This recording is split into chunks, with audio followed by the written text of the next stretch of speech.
पिता पुत्र और पवित्र आत्मा के नाम पर आमें। सबको जय यीशु।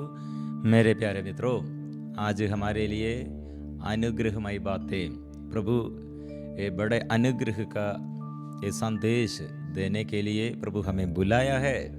इसलिए ये अनुग्रह हम वचन सुनते हुए, वचन मनन चिंतन करते हुए विश्वास, दृढ़ विश्वास से हम प्रार्थना करेंगे।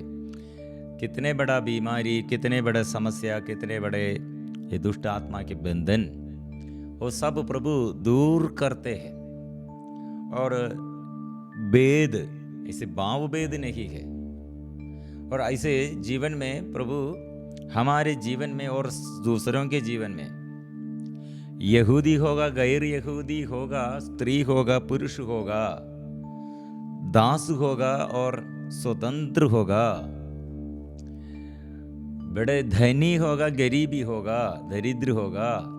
प्रिय मित्रों, प्रभु ऐसे रंग रूप देखते हुए नहीं, हर इंसान के जीवन में अनुग्रह देता है। ऐसे एक संदेश घर के ऐसे समस्याओं पर, दुष्ट आत्मा के बंधनों पर, पाप के अधीनता में, पाप के बंधनों पर प्रभु चंगाई और छुटकारा देता है। वो हमें उद्धार करने के लिए आया है।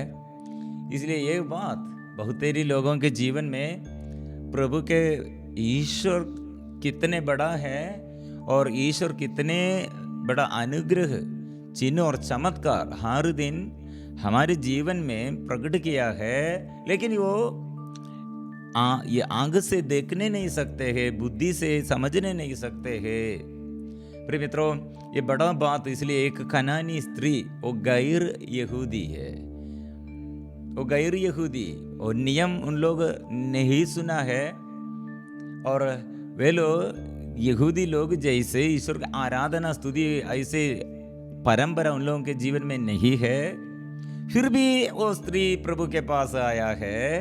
ओ प्रभु, वो घर में वो बेटी के लिए चंगाई किया है। प्रिय मित्रों, आइए मिलजुल कर हम प्रार्थना करेंगे प्रभु के नाम से। इसलिए प्रभु हमें सबको हार्दिक स्वागत करते हैं ये मीडिया द्वारा। इसलिए हम प्रभु की उपस्थिति में आएंगे और प्रभु के ये वचन और ज़्यादा से ज़्यादा पढ़कर मनन चिंतन करते हुए प्रार्थना करेंगे। मेरे लिए अभी एक स्त्री ने अपने बेटी के लिए आया है। ऐसे आओ, अपने बच्चों के लिए आओ, पड़ोसी के लिए आओ, प्रभु के आगे प्रभु की उपस्थिति में लेके आओ, समर्पण करो। क्योंकि यह बेटी, ये स्त्री ने अपने बेटी के अपतूत ग्रस्त के अधीनता के ये विषय में प्रभु के आगे समर्पण किया है। आजकल हमारे आगे ये समस्याओं के ये कितने ये लोग, समस्याओं के बीच में लोग अपने बेटा बेटी के लिए, बच्चों के लिए, माँ बाप के लिए, ये जीवन साथी के लिए, और अपतूत ग्रस्त के अधीनता में, नशा के बंधन में, गलत रिश्ता में, अवज्ञाकारिता में, अज्ञानता में और नशा के अधीनता में, और ऐसे धमकी देते हुए ईश्वर के विरुद्ध और दूसरों के विरुद्ध, और शरीर में ऐसे वासनाएं। प्रिय मित्रों, हमारे बीच में हमको प्रार्थना करने के कितने निवेदन है। कितने पापा और मम्मी रोती रहती है बच्चों के विषय में, और कितने बच्चे लोग अपने माँ बाप के विषय में और रोती रहते हैं। और कितने लोग ऐसे दूसरों के ये दुख, दूसरों द्वारा दुख में, संकट में। और प्रिय मित्रों, आज ये हमारे आगे प्रभु एक संदेश देता है। एक स्त्री अपने घर में बेटी अपतूत ग्रस्त के अधीनता में, वो प्रभु, हमारे प्रभु वो लड़की को अच्छा करते हैं। इसलिए हम विश्वास के साथ आएंगे। कैसे एक गैर यहूदी स्त्री प्रभु से आशीष पाया, हम इसलिए आज हमारे आगे प्रभु ये हम सबों के लिए छुटकारा और चंगाई प्राप्त करने के लिए प्रभु प्रबंध किया है। आइए मिलजुल कर हम प्रार्थना करेंगे। बुद्धि ज्ञान मिलने के लिए, विवेक मिलने के लिए, चंगाई मिलने के लिए हम जाना है।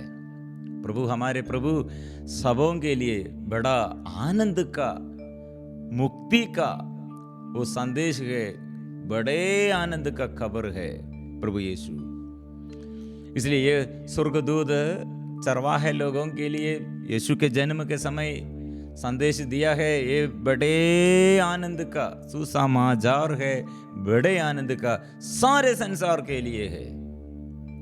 यहूदी गण गैर यहूदियों को अलग करते हुए, क्योंकि हम ईश्वर के अपना निजी प्रजा है, दूसरे लोग ऐसे घृणित लोग हैं, प्रभु से वे लोग विमुख है, अलग है, प्रभु से उन लोगों में से अलग है, केवल हमें प्रभु प्यार करते हैं। प्रिय मित्रों, यह एक बड़ा संदेश, प्रभु ऐसा नहीं है, प्रभु है सर्वशक्तिमान, सारे सृष्ट वस्तुओं के ऊपर पूरा अधिकार, स्वर्ग और पृथ्वी पर पूरा अधिकार है।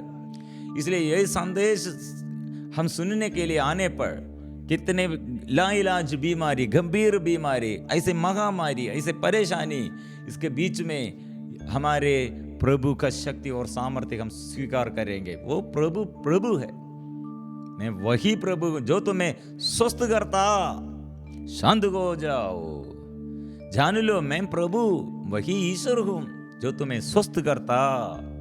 वो शांति का ईश्वर, वो हमारे बीच में से शत्रुता का दीवार उसने गिरा दिया, शांति का स्थापना किया। इसलिए शांति बनने वाला, शांति देने वाला स्थापना किया है, शांति उस पर है, उसके जीवन। इसलिए हम मनन चिंतन करते, उसके हर कार्य हम मनन चिंतन करते, ये हमारे लिए शांति का स्रोत है। मरकुस का सुसमाचार अध्याय 7 में पद संख्या 26, ईसा वहां से विदा होकर तीरुस और सीदोन प्रांत गए। वहां वे किसी घर में ठहरे और वे चाहते थे कि किसी को इसका पता ना चले, किंतु वे अज्ञात नहीं रख सके। एक स्त्री ने, जिसकी छोटी लड़की एक अशुद्ध आत्मा के वश में थी, तुरंत ही इसकी चर्चा सुनी और वह उनके पास आकर उनके चरणों पर गिर पड़ी। वह स्त्री और गैर यहूदी थी, वह तो जन्म से सुरूफिनी की थी। उसने ईसा के विनती की कि वे उसकी बेटी से अपतूत को निकाल दे। ईसा ने उसे कहा, पहले बच्चों को तृप्त हो जाने दो, बच्चों की रोटी लेकर पिल्लों के सामने डालना ठीक नहीं है।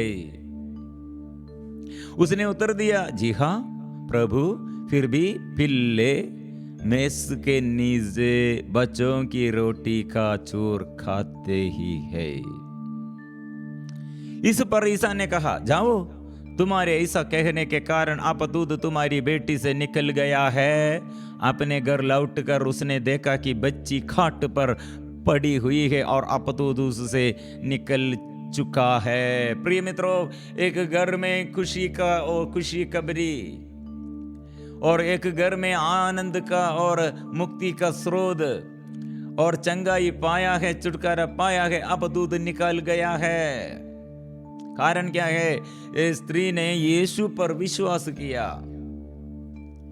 प्रिय मित्रों, यह स्त्री, मत्ती का सुसमाचार इसके विषय में और गहराई से और विवरण और बहुत देता है। 3 बार प्रभु अस्वीकार किया, वो स्त्री का यह निवेदन को अस्वीकार किया। पहले इस स्त्री ने क्या, दाऊद का पुत्र हम पर, मुझ पर दया कीजिए। प्रिय मित्रों, यह जगह कहाँ है?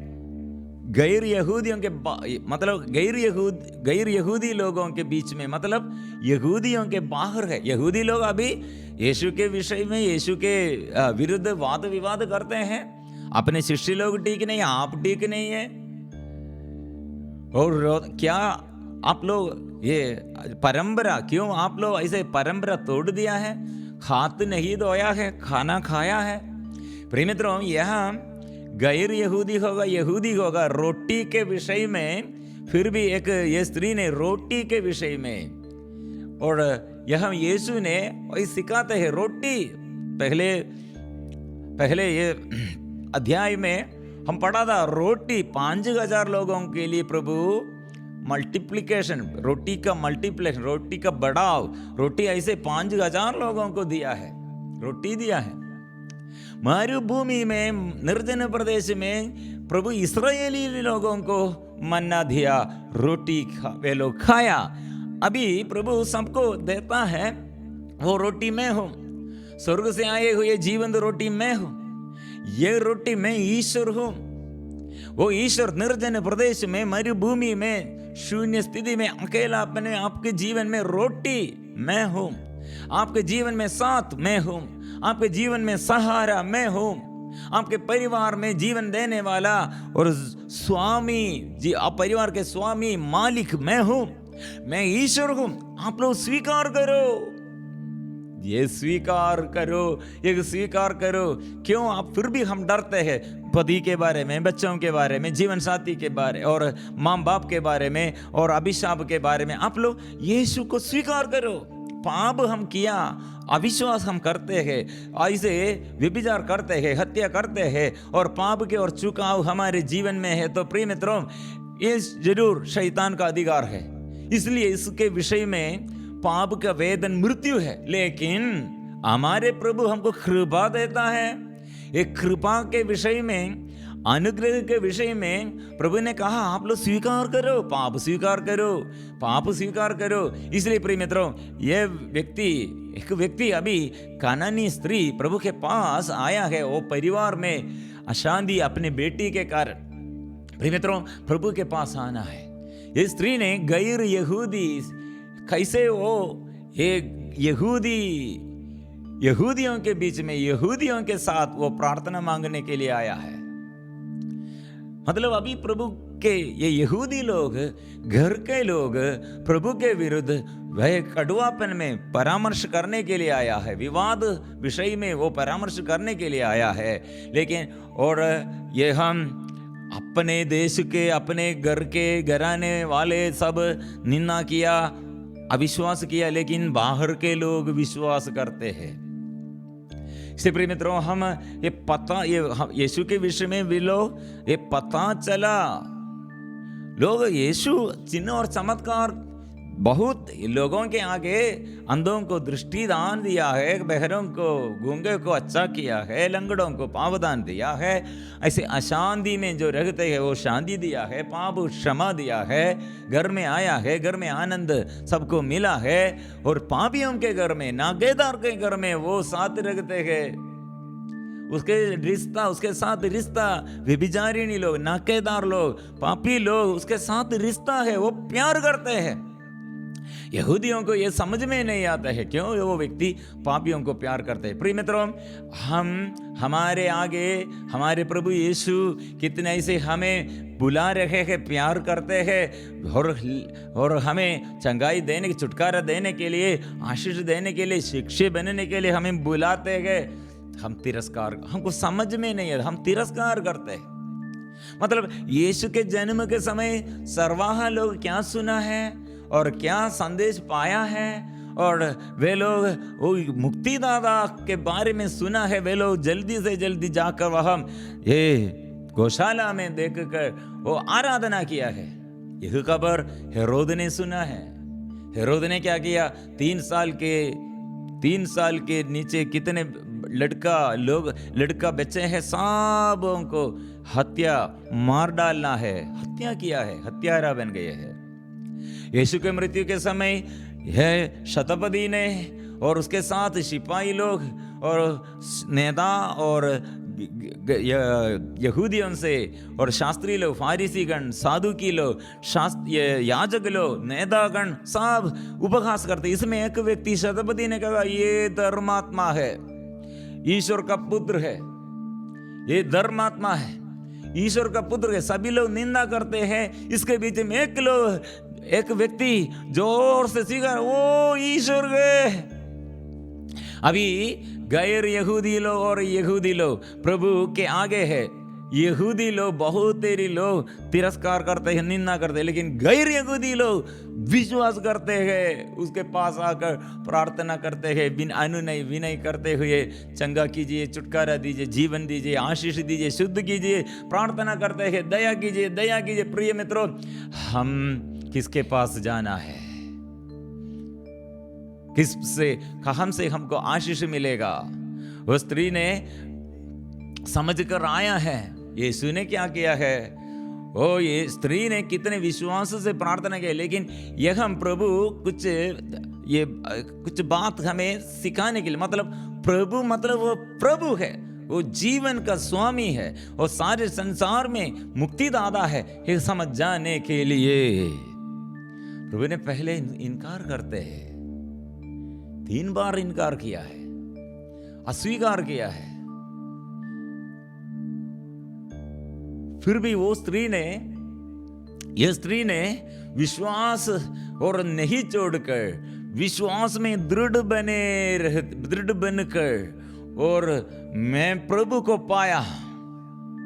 इसलिए उसके अंदर के डाउट दूसरे गैर यहूदी और गैर यहूदियों के बीच में प्रभु को भाव भेद नहीं है, एक समझ जाने के लिए प्रभु ये स्त्री का विश्वास बाहर निकालने के लिए, यह विश्वास गैर यहूदी स्त्री द्वारा इतने बड़ा विश्वास है, अपने देश अपने निजी प्रजा यहूदी लोग सुनने के लिए प्रभु ने वो ऐसे किया है।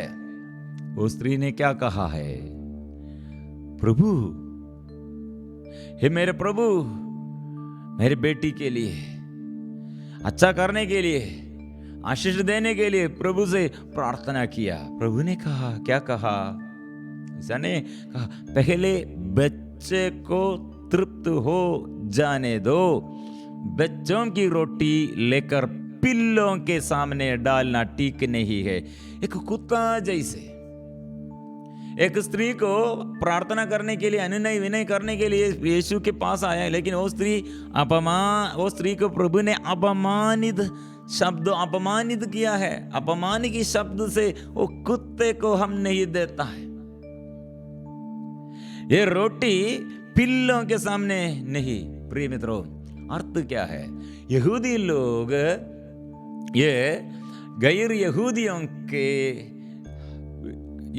यहूदियों के लिए ऐसे नाम दिया है, कुत्ता और कुत्ते है, व्यभिचारिणी और व्यभिचार और ये सब देव मूर्ति के आगे, अन्य देवी देवताओं के आगे, अलग अलग देव मूर्ति के आगे जो लोग पूजा करते हैं, सेवा करते हैं, यहूदियों के बीच में ये गैर यहूदी लोग, वे लोग व्यभिचार करते हैं। वो कुत्ता ऐसे नाम देता है, कुत्ते जैसे है, मतलब अपना ईश्वर एकमात्र ईश्वर उन लोगों को नहीं है। कुत्तों को, गैर यहूदियों को नहीं। लेकिन ये स्त्री ने क्या कहा, ये रोटी, उसने उत्तर दिया, जी हाँ प्रभु, फिर भी पिल्ले मेज के नीचे बच्चों की रोटी चूर खाते ही है। हाँ, ये विश्वास क्या है, मतलब प्रभु यीशु सारे संसार के लिए है, केवल यहूदियों के लिए नहीं। पापी और इसलिए व्यभिचारिणी लोग, पापी लोग, नाकेदार लोग तुमसे पहले, प्रभु ने कहा यहूदी समझते हुए, मैं यहूदी हूँ, शास्त्री हूँ, फारिसी हूँ, सदूकी हूँ, याजक हूँ, नेता हूँ, ऐसे सोचकर दूसरे को आप लोग ये कुत्ता जैसे है, व्यभिचार, वो व्यभिचारी है, और ऐसे तिरस्कार करते हैं। तो याद करो, आपसे पहले पापी लोग स्वर्ग में प्रवेश करेगा, व्यभिचारिणी वो प्रवेश करेगा, नाकेदार प्रवेश करेगा, क्योंकि प्रभु पापियों को ढूंढने आया, खोजने आया और उद्धार करने आया। प्रिय मित्रों, इसलिए हमारे आगे, हमारे अंदर, ये हमारे बीच में प्रभु है और हमें याद दिलाते हैं ये प्रभु केवल यहूदियों के लिए नहीं, सारे संसार के लिए है। समस्त सृष्ट वस्तुओं इसलिए प्रभु से है, प्रभु में से है, प्रभु ने बनाया है। इसलिए प्रिय मित्रों, हमारे जीवन में शक्ति और हमारे अनुग्रह इसलिए वो प्रभु है, वो हम स्वीकार करना। इसलिए रोमन्स अध्याय 9 पद संख्या 10 में विश्वास करो, प्रभु मसीह पर विश्वास करो। पद संख्या 13 में जो प्रभु के नाम की दुहाई देता है वो बच जाएगा, वो बच जाएगा। भाव भेद नहीं रखा है। प्रिय मित्रों, इसलिए हमारे घर के ये समस्या में हम विश्वास कैसे रखना है। हमारे साथी लोगों के ये प्रॉब्लम ये है, हमारे प्रार्थना दल में भी ऐसे प्रॉब्लम है।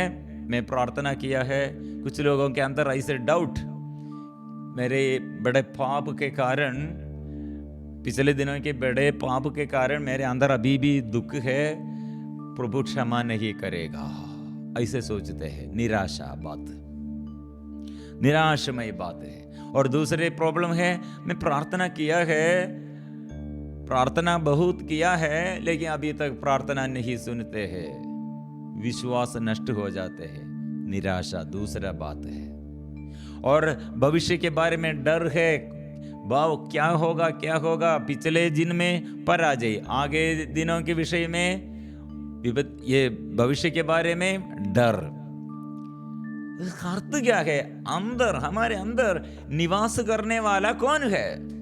हम प्रभु को तिरस्कार करते हैं। प्रभु अंदर है, इसलिए घर में एक लड़की के ये बीमारी, अशुद्ध आत्मा के अधीनता, प्रभु ये सब अच्छा करते हैं, एक घर में शांति आया है, प्रभु से शक्ति पाया है। कारण प्रभु ने क्या कहा?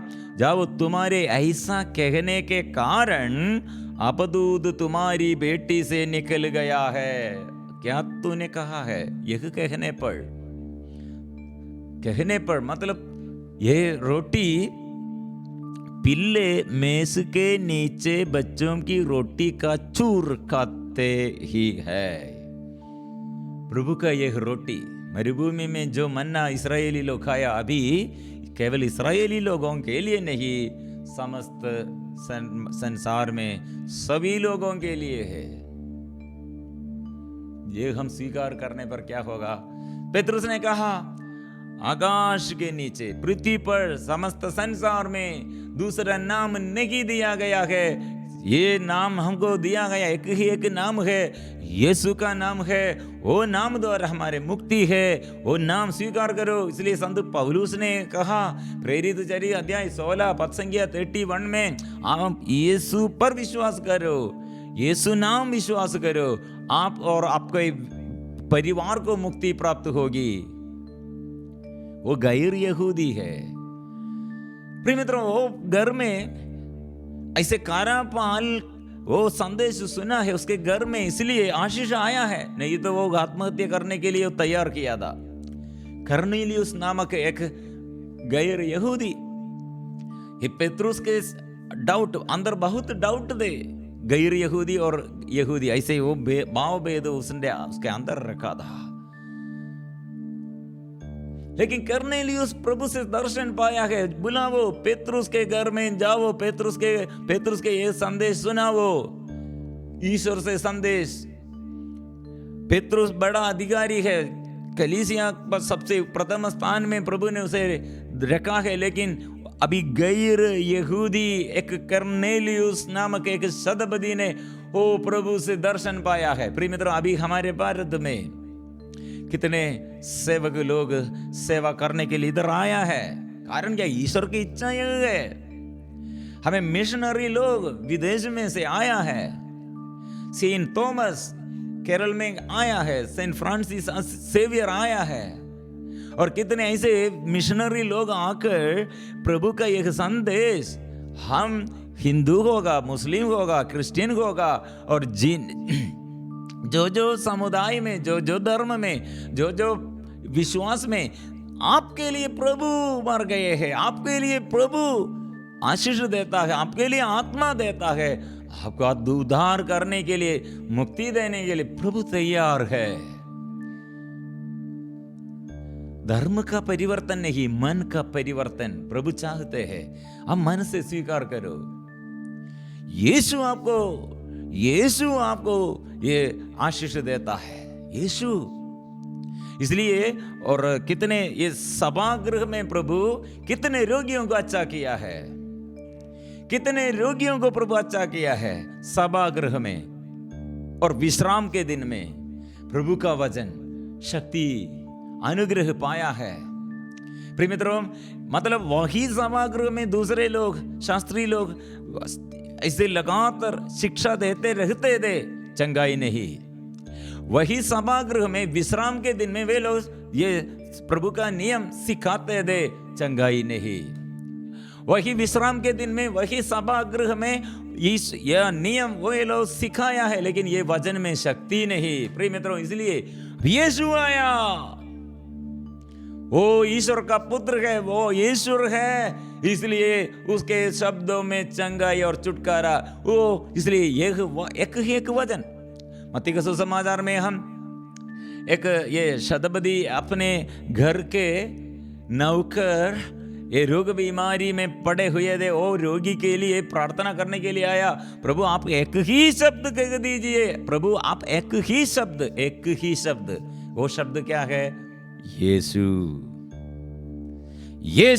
इसलिए ये यीशु का नाम, वो यीशु का नाम सारे नामों में से सबसे बड़ा है, श्रेष्ठ है। वो नाम में हमको चंगाई है, वो नाम में हम छुटकारा है, वो नाम में बंधन खोलेगा, ये नाम में लंगड़ा चलेगा, अंधा और दृष्टिदान पाएगा, और बंधन खोल जाए और पाप बंधनों से छुटकारा वो पाएगा। बांझ को बच्चा मिल जाएगा, अन्न जल को आशीर्वाद पाएगा, घर में आशीष आएगा। प्रिय मित्रों, इसे हम प्रार्थना करेंगे प्रभु के आगे। इसलिए प्रार्थना यह कहने के कारण अब दूध तुम्हारी बेटी से निकल गया है। प्रिय मित्रों, इस हम प्रभु के आगे आने पर हमारे पूर्वजों के और हमारे पिछले दिनों के पाप और कठिन परिस्थिति और ऐसे सब हम प्रभु के आगे समर्पण करना है। इसमें ध्यान देते हुए बहुत सारे लोग यीशु चंगाई दादा, छुटकारा दादा, पाप क्षमा देने वाला, वो याद नहीं करते हैं। मेरा समस्या बड़ा है, प्रभु बड़ा है, यह बोलो प्रभु से। इसे प्रार्थना ऐसे हम करेंगे। कितने रोगी लोग, कितने दुखी लोग, कितने संकट में, कितने समस्याओं में, डर में, घबराहट में लोग चलते हैं। प्रिय मित्रों, प्रभु के आगे अभी अपने को समर्पण करे। मैं पापी हूं, जो रोते हैं प्रभु उसके साथ। इसलिए यिर्मयाह नबी का ग्रंथ अध्याय 30:9 में वे रोते हुए चले गए थे, मैं उन्हें सांत्वना देकर वापस चला आऊंगा। कारण क्या है? मैं इस्राएलियों के लिए पिता, अभी सारे संसार में वो पिता, स्वर्गीय के पिता, सांत्वना देने वाला। इसलिए प्रिय मित्रों, हमारे आगे इसलिए एक आशा है, वो यीशु है। हमारे आगे एक प्रतीक्षा है, वो पवित्र आत्मा है हमारे जीवन में। इसलिए आगे चलने के लिए हमको ये शिक्षा, यह वचन है, वो वचन में ज्योति है, आंखों की ज्योति है। प्रिय मित्रों, ये वचन सुनकर कितने अंधकार दूर हो गए हैं, कितने परिवार आशीष पाया, कितने व्यक्ति और कितने लोग सुसमाचार की सेवा में लगे हुए आनंद, और कितने दूसरे लोगों को भी आनंद है, अपने जीवन में आनंद है। प्रिय मित्रों, इसलिए आनंद के लिए, आशीष के लिए, अनुग्रह के लिए कहाँ जाना है, कहाँ किस पर विश्वास करना है? यीशु के पास आओ, यीशु से मांगना, यीशु पर विश्वास करो। वो सभी लोगों के लिए, समस्त संसार में वो अधिकारी है। वो अधिकार अंधकार में, मार्कुस का सुसमाचार 16:17 में हम पढ़ते हैं, विश्वास करने वाले लोग ये चमत्कार दिखाया करेंगे, अपदूतों को निकालेंगे, सांपों को उड़ालेंगे, नवीन भाषाएं बोलेंगे, वे विष पिएंगे तो उन्हें उसे कोई हानि नहीं होगी, वे रोगियों पर हाथ रखेंगे, रोगी स्वस्थ हो जाएंगे। ये प्रभु हमारे जीवन में, हमारे आगे हमारे हिम्मत ये है, हमारे प्रभु है। इसलिए हिम्मत ना हारे, मतलब प्रभु से अलग ना हो जाए, प्रभु से प्रभु के साथ जुड़कर जीवन बिताने के लिए प्रभु हमें बुला रहे हैं। इसलिए मैं प्रभु के आगे अपने को समर्पण करता हूँ। माँ बाप को, पूर्वजों को, मेरे जीवन साथी और मेरे बच्चों को और मेरे आगे पीढ़ी को और मैं समर्पण करता हूँ। प्रभु यीशु ऐसे दुष्ट आत्माओं से, बंधनों से और पाप बंधनों से, रोग बीमारी से कुछ छुटकारा दे और अनुग्रह में आगे आशीष में बढ़ने के लिए, आपके साथ रहने के लिए, प्यार करने के लिए उनको कृपा दे, आत्मा दे, आशीष दे। माँ मरियम, सभी संत, स्वर्गदूत हमारे लिए प्रार्थना कर। आमीन।